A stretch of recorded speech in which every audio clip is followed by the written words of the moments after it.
अगली टाइप आपके सामने लिख रखी है, कौन सी? जोर से पढ़ेंगे। आप लोग इस कमरे में पहुंचने से पहले डेमो रूम में पहुंचते हो। डेमो रूम का क्या मतलब होता है? बैच की एक झलक आपको दिखा दी जाती है।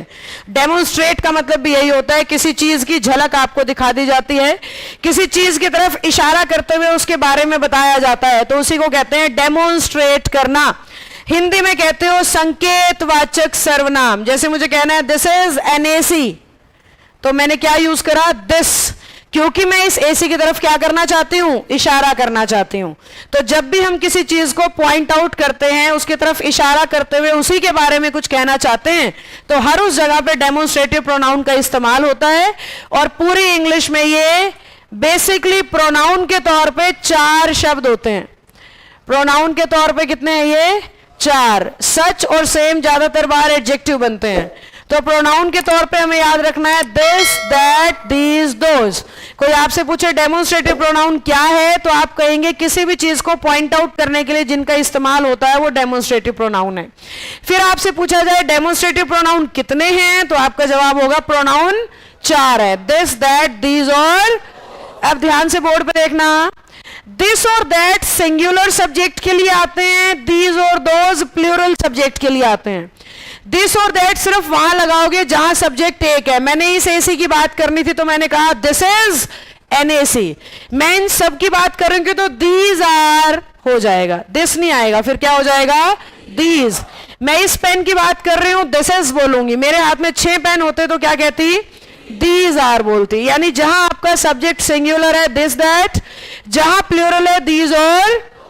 एक फर्क और भी होता है, दिस और दीज आता है उन चीजों के लिए जो आपके पास हैं, नजदीक हैं। दैट और दोज आता है उन चीजों के लिए जो आपसे दूर हैं। मतलब इस एसी को पॉइंट आउट करूंगी तो दिस से करूंगी, लास्ट वाले एसी को मैंने पॉइंट आउट करना है तो दैट से करना चाहिए। इस बच्चे को पॉइंट आउट करूंगी तो दिस से करूंगी, लास्ट वाले को करना है तो दैट से करना चाहिए। इस रूम के बच्चों की तरफ इशारा करना है तो दीज से करेंगे, दूसरी बिल्डिंग के बच्चों की बात कर रही हूं तो दोज से करूंगी। समझ में आ रही है मेरी बात? सिंपल सी भाषा में दिस का प्लूरल होता है दीज और दैट का प्लूरल होता है दोज। दिस और दीज आते हैं चीजें नियरर टू यू, और दैट और दोज आते हैं वो चीजों के लिए जो आपसे थोड़ा सा दूर हैं। मतलब इतने से में भी फर्क पड़ जाएगा। अगर मैं इस मोबाइल फोन की बात करना चाह रही हूं और ये यहां पे है तो ये दिस है, जबकि बॉटल को कह दूंगी दैट। सेंटेंस में ऐसे पता लगेगा, क्योंकि सेंटेंस में दूरी थोड़ी ना दिखेगी। दूरी देख सकते हो क्या? नहीं, यहां तो पता लग रहा है आगे वाला एसी पीछे वाला एसी। सेंटेंस में तो हम डिस्टेंस नहीं देख सकते।